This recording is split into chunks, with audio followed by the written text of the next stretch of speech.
question is, if we have found it and found eternal peace, can we function in this world? Or are we going to retire in the forest? Please, we are not taking LSD. We are looking at the core of our own consciousness, the essence of our consciousness. In fact, we should live in a more mature and more intelligent manner than when we have not found it. It's not as if we run away. In fact, running away is no solution, although short periods of solitude are good for developing the understanding of oneself. Short periods of solitude are good. I'm not saying they're not. May be essential also sometimes, especially when people are too extrovert. It might be good to introvert and go into solitude for some time. But that's not the solution, permanent solution. You have to find that essence in us, which is common to all and which is blissful and which is the essence in everything. Everything and everybody. But you need to come out from solitude. The only time you can understand how you actually are. Because we believe that someone who has touched the core of one's being becomes a kinder, a better person, a tranquil person, and a blissful person. So if you still are jealous or angry or irritated, then you've not touched it. Temporarily, yes, a couple of smokes of pot might take you into a temporary state. I've gone through all that. So, but it doesn't give you that reality which is permanent. In India, many sadhus smoke.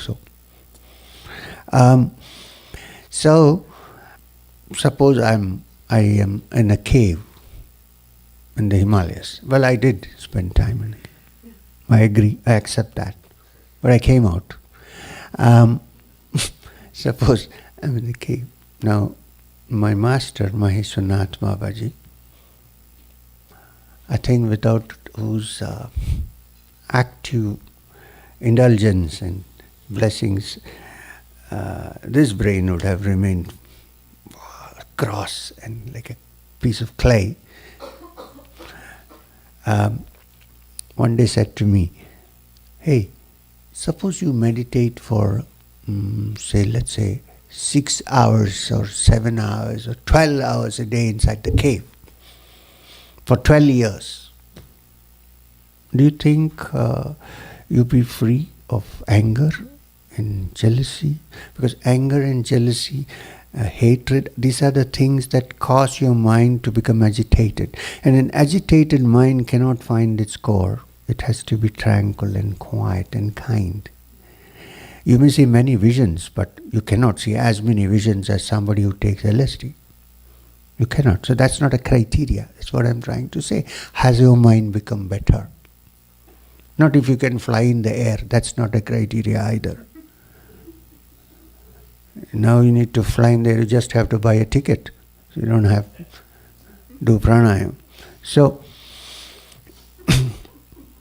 that's not a criteria.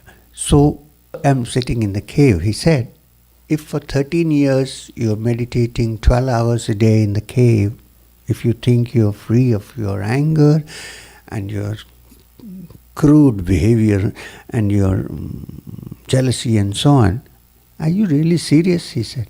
Who are you going to be jealous of in the cave? There's nobody there. Who would you get angry with? The walls of the cave?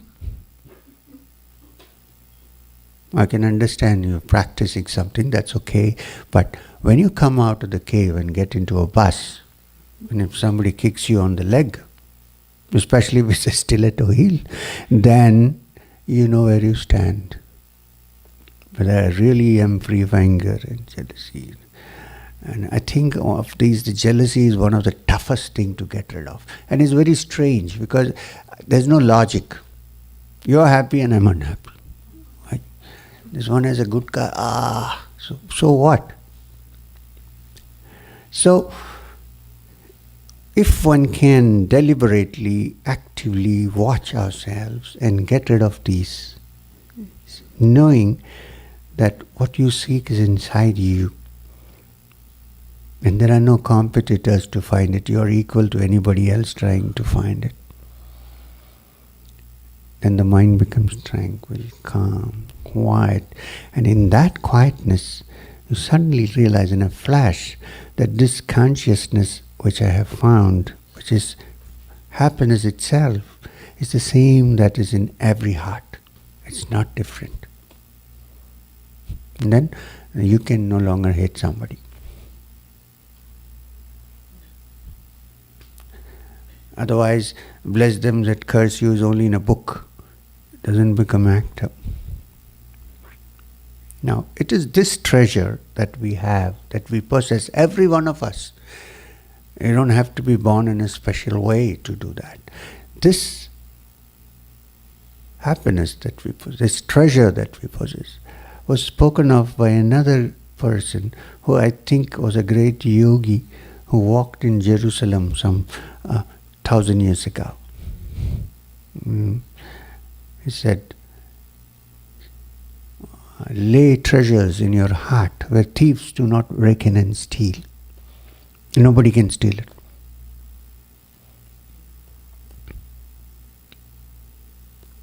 So this is what we are all looking for. And I think so. I may be wrong. I think we're looking for this happiness. And if you turn in, so all the methods of meditation, all the methods of spiritual discipline are meant to turn your mind, make it tranquil, peaceful, kinder, turn it within and touch that joy which is within us. And then you lead a joyous life. You can do what you want. But you would naturally not do things that harm others. I mean, you can't. I mean, it doesn't happen that way. And people will see that you have tremendous energy and they would wonder, where is this coming from? There seems to be no known source for it. You don't charge yourself in a plug, like a Tesla. So I think also that when this happens, then we have proceeded far ahead of evolution, normal evolution. I think the brain has evolved as much as it can.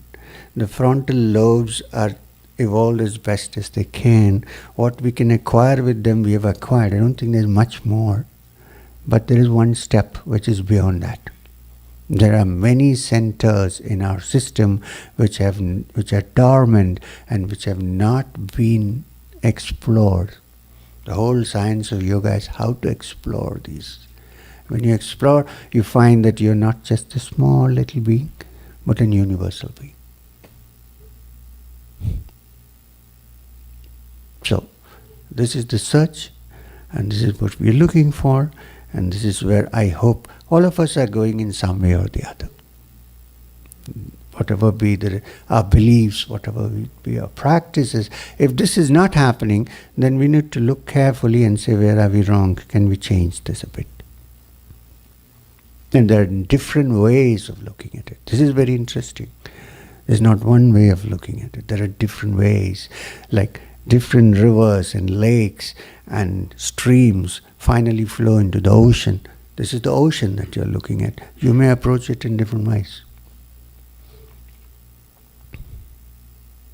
Because I'm going to stop after this, okay? I won't bore you more because there is a question answer.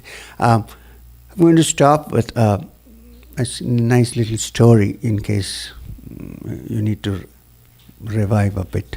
Everybody likes stories. So this is a story from an ancient source which was popularized by the Sufi teacher. Many people think he was the inventor of the story. Well, he was not.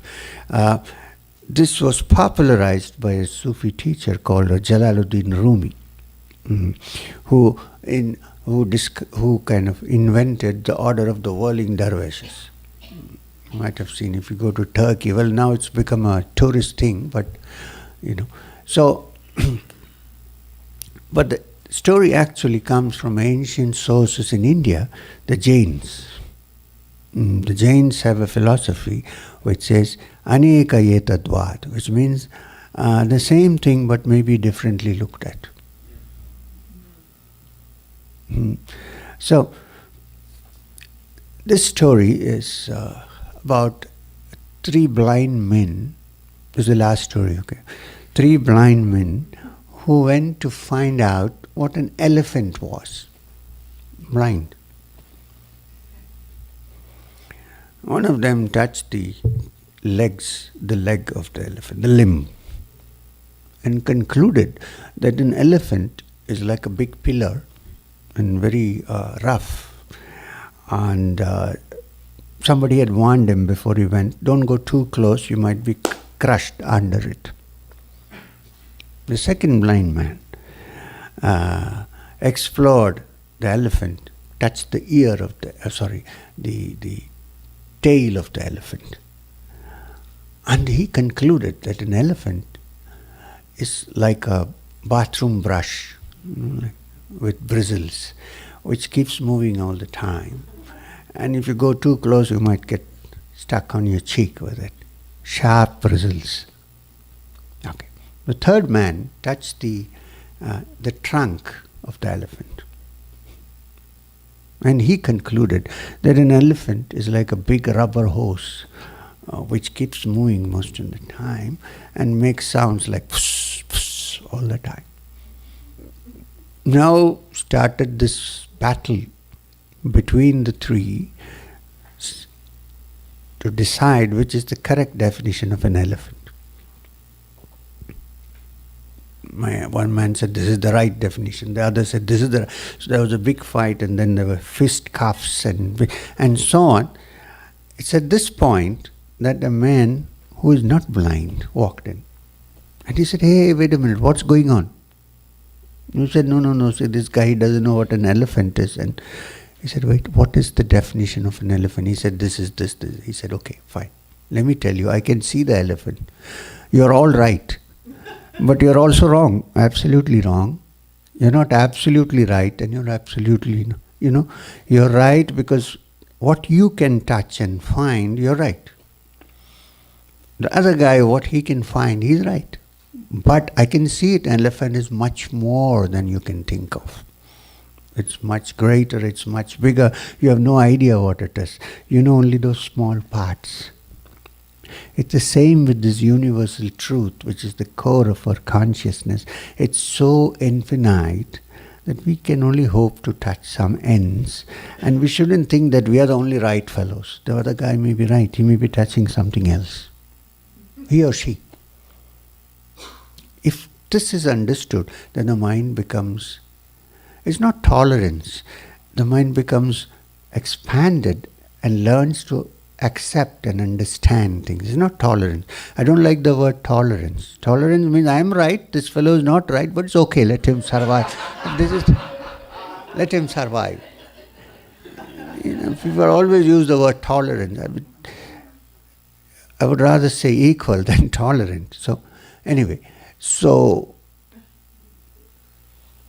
was the last story for the evening, I rest my case. We have a big jury here. So. Thank you very much.